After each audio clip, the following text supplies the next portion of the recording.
say that initially when we first went into lockdown, it was very hard, and I think that most of our supply chain of the people we work with and the contracting teams, and everybody was kind of stuck, and it was very sad in the beginning because lots of them were stuck at home and couldn't have any means of earning.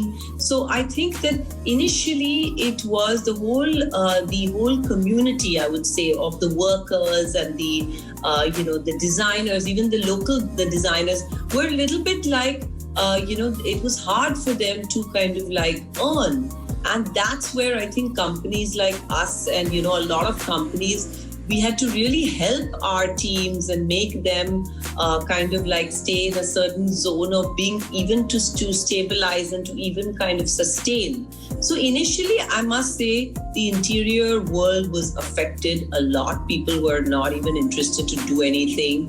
But then I think that by June end, people realized the value of home. And they obviously realized that even in a home, you require multiple spaces, whether it's an office space, whether it is, you have to have your kids have their online classes. So I think that after June, things picked up. And now I feel people are understanding that interiors is so important. Sure, and you also run a business. You're a co-founder of the very popular label Life, and I'm sure business has been impacted on account of COVID as well here. So what's the new strategy in order to adapt to the same? Has this cry vocal for local really helped your business, and what's the strategy in place? Yes, of course. I think that even initially with Label Life, we were very badly stuck because deliveries, we didn't have ways to deliver things, and there was inquiries, but obviously we couldn't deliver anything. So for a long time, a lot of our stock was just lying vacant, like that. But then again, because when it started again, what happened was that we always been from 2015, the Label Life has always been about, it's not only this new thing of vocal for local, we've always been about get your best from your, support your people and support the value added Indian community so everything is purely made and designed, and fabrics have been locally sourced from grassroots level suppliers. So I think it's a unique blend of an edgy chic, I would call it, and I think I keep growing and I want to keep growing. Maybe this is what I am now, and maybe after 5 years I will grow into something different.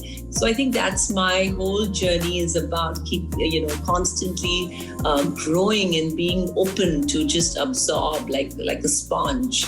So I think that's sums it for now. And any challenges that you faced as a woman in business? You've got a great dynamic, it seems, with the other two lovely ladies of the Label Live. That's Malaika, Arora, as well as Bipasha, Basu. So what's that dynamic like? I'm really fortunate. I've had a beautiful bond with my girls, Malaika and Bipasha, and of course Preeta is a dear friend, and she and me go back a long way, and I think that girl is so empowered, and she kind of like empowered me to do more with my life. And Malaika is such an amazing soul. She works so hard, she's so self-independent, and I think that looking at the way both of them, including Bipasha was very independent, even though she's recently married. She's such a beautiful balance of her work life and her home life. I think both these girls are hardworking and amazing in what they do. And that's the modern woman, You have to be very strong, and you have to be able to balance it out. And working with them has been a great experience for me, and even a learning, And I think that it was a great fit the three of us with Preeta is a great fit, and we have lots of great things ahead. And we look to surprise our clients and our people who love us.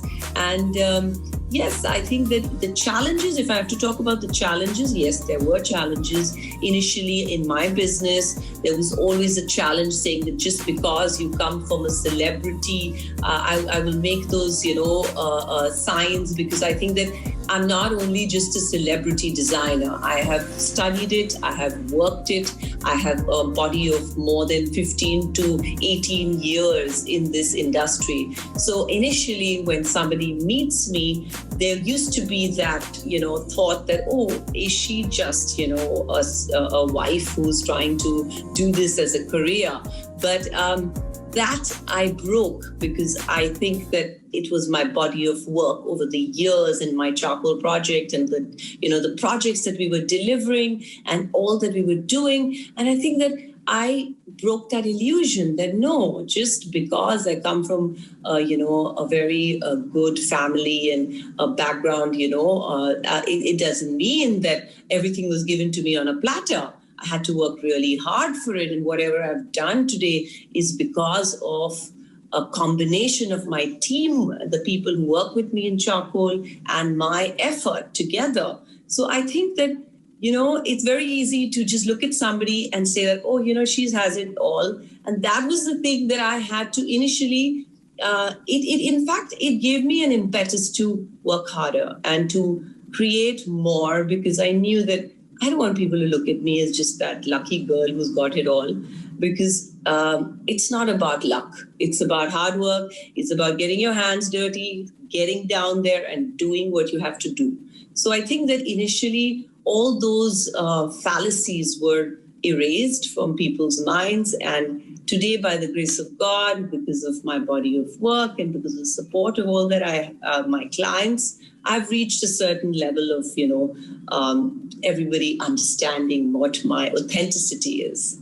So I think that's my struggle and my journey. But I'm not complaining. I'm very happy because I have lots to be thankful for. So I take it in a very strong spirit, but I love my work, and I love to, produce things. So I think that it shows. Eventually that shows in the end.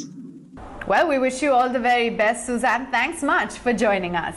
Thank you, Avan. Thank you so much.